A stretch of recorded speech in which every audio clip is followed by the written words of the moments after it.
آیا پوهیږئ چې پایتان کې موږ کولای شو په یو وخت کې څو کنډیشنز وازمویو او حتی یو کنډیشن دی بل کنډیشن دی نه ولیکو؟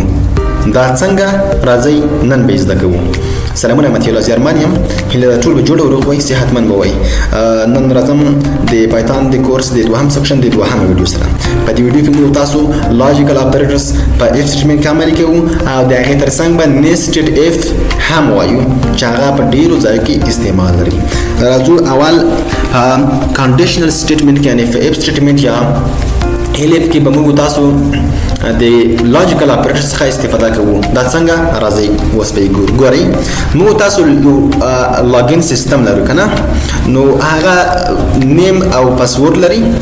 نو دغه نیم او پاسورډ که چېرته تا سم انټر کړل، سم دې داخل کړل، کله چې ته لاګین ووهې بټن نو تا ته به لاګین شي که نه، که سم وو، او که غلط وو نو ته به لاګین نشي. د دې تر شا کوم لاجیک پروت دی نن به یې وایو. ګوره ورته که چېرته موږ تاسو پروګرام باید نیم ولري، نیم زه ورته وایم چې مطلب نیم دی زیارمال دی او پاسورډ از ایکوال ټو په سره پرماتي 1 2 3 سره. صحیح ده؟ دا پاسورډ شو.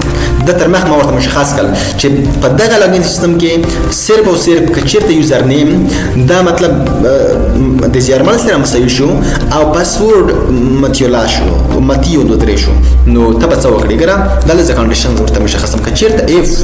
که چېرته دغه نیم مساوي شو له څه سره؟ زیارمال سره. دلته اوس پاسورډ مهم دی چې پاسورډ به متیو 2 3 وي، پاس به لاګین کېږي. نو دلته به اینډ اپریټرز یعنې لاجیکل اپریټرز ته داخلوي. ورته وایي چې اینډ پاسورډ که چېرته هم مساوي شو له متي 1 2 3 سره، د هغې څخه وروسته به موږ ته یو مسیج ډسپلی کړي او راته ووایي چې مطلب you are login. صحیح ده؟ you are login. په دې ډول لومړی کنډیشن دا شو او دوهم کنډیشن دا شو. مو ویلي وو چې لاجیکل اینډ اپریټر په هغه وخت کې ټرو ریټرن کوي چې دواړه کنډیشنز څخه نشي صدق وکړي، دواړه کنډیشن پر احتیا سره صدق وکړي. مطلب نیم ګره زیارمال دی، سم د ورسره مساوي دی، پاسورډ متیو 2 3 دی. یعنې دغه وخت به موږ ته دغه د اف سټیټمنټ په داخل کې چې څومره کوډ دی دا به ټول ایکزیکیوټ کېږي. نو ما صرف او صرف یو پرنټ فنکشن خستی ده، په دې کې ما ورته ویل چې یو آر لاګین یعنې یو مسیج. د هغې څخه وروسته په ایلس کې زه ورته وایم چې که چېرته دا خلاف و، مطلب یو بل چا نوم انټر کړو، نو ته موږ ته یو مسیج ډسپلی کړي چې مطلب لایک you cannot log in. صحیح ده؟ یا try again. دا څنګه ورته ویلی چې try again. صحیح ده؟ په دې ډول ورته ویلی شي. کله چې زه دا رن کړم نو موږ ته you are login. ولې؟ ځکه چې دواړه کنډیشن سم دي، ځکه موږ ته دغه سټیټمنټ څه لیکله رن کړه او ایلس ته بیخي رانغلو. ښه، اوس موږ تاسو انپوټ فنکشن ویلې وه که نه؟ انپوټ فنکشن مې ویلې وه. د انپوټ فنکشن په واسطه باندې دا داسې یو پروګرام ته جوړوو. انپوټ ورته لیکم، په انپوټ فنکشن کې ورته وایم چې د یوزر څخه نیم او لکه څنګه چې رښتیا لاګین سیستم کار کوي. که انټر یور نیم، انټر یور نیم، یوزر ته وایي چې ته نیم انټر کا، او دلته دا هم ړنګه هم ورته وایم چې انپوټ فنکشن کې ورته وایم چې زه د یوزر نه غواړم انټر یور پاسورډ.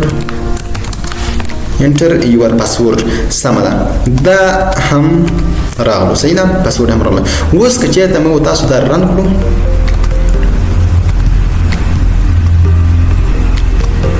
تاسو دلته وګورئ زموږ څخه د یوزر نیم غوښتنه کوي. زه ورته وایم چې مطلب متي الله چې غلط یې انټر کوم، ورته وایم چې مطلب 1 2 3.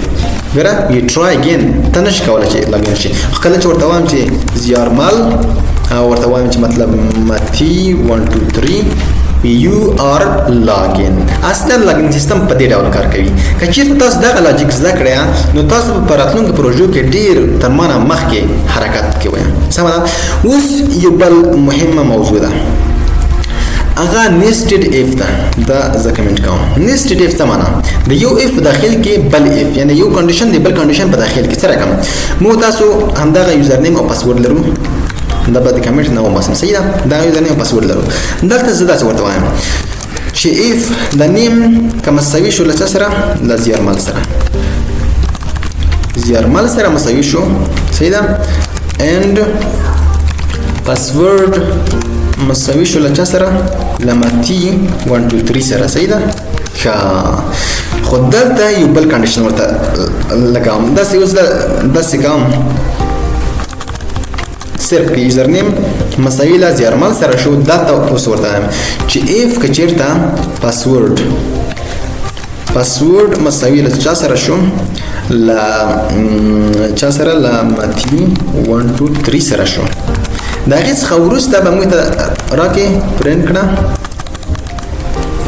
ښه پرنټ کړه you can log in په دې ډول، یعنې یو تاسو پاسورډ سم دی ته کولی شئ داخل شئ. صحیح ده. او که چېرته پاسورډ غلط شو، که چېرې پاسورډ غلط شو د ایلس دی پاسورډ دی پره دی. که چېرې غلط شو داسې ورته وایي چې your password is incorrect. صحیح ده. your password is incorrect. پاسورډ مو غلط دی. خو که چېرته یوزر نیم غلط شو دلته به ورته وایي چې پرنټ کړه موږ ته your name is incorrect. تاسو نیم غلط دی. ګوره داسې پروګرام دی. ما اف سټیټمنټ ولیکئ. دغه اف سټیټمنټ دلته روانه ده. دغه بل اف سټیټمنټ دی په داخل کې ده تر دغه ځای پورې. دغه ایلس کوم دی دا د دغه اف برسره اف چې نیم ورته کړی دی د دغه مربوط راځي. او دغه ایلس چې کوم دی دغه ایلس دا د دغه برسره د پاسورډ که چېرې پاسورډ مطلب سم شو نو موږ ته به دی موږ ته وایي چې مطلب یو کن لاګ ان. صحیح ده.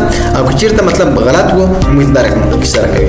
اوس که چېرته زه دلته در ورته چې زیارمل ورته وایم چې مطلب متی 1 2 3 سره you can log in. صحیح ده. you can log in. خو که چېرته ته مطلب یوزر نیم ورکړې چې مطلب زیارمل او پاسورډ ورکړې 1 2 3 ګره یو پاسورډ از incorrect. نیم دې صحیح دی. نیم دې بالکل صحیح دی. په نیم کې غلطي نشته ده خو غلطي په پاسورډ کې ده. صحیح ده. په پاسورډ کې که چېرته دا نیم ورته غلط کړي مطلب متی الله کې داسې شی کې پاسورډ صحیح ورکړي متی 1 2 3 ورکړي your name is incorrect. یعنې دومره څومره چې ستاسو ذهن ته خوندور شی درځي هغه تاسو پکې لیکلی شئ. دې ته ویل کېږي د پایتان کې مطلب یو پروګرام ته ذهن ورکول. پروګرام باید فکر وکړي. تاسو هر څه کنډیشن څخه معلومه کړي چې مطلب زه اوس څه شی ریټرن کړم، کنډیشن څه دی، ټرو دی که فالس. په دې ډول سره نو هیله چې پوه شوي ملګرو دا یو ډېره مهم موضوع ده. په دې کې تاسو نور هم کار وکړئ. اکثر وخت دا په لاګین سیسټم کې ډېره زیاته کارېږي او په نورو ځایو کې هم ډېره کارېږي. نو مننه له ویډیو کتلو مو ملګرو. هیله دا ویډیو مو خوښه شوې وي. که ویډیو مو خوښه شوې هم دا اوس ویډیو ته لایک ورکړئ، کمنټ وکړئ او له ملګرو سره شیر کړئ. او که چېرته مو ویډیو چینل نه سبسکرایب کړئ نو دا سبسکرایب یې کړئ او د ملګرو سره شیر کړئ. مننه. خدای په امان. ښه چاره.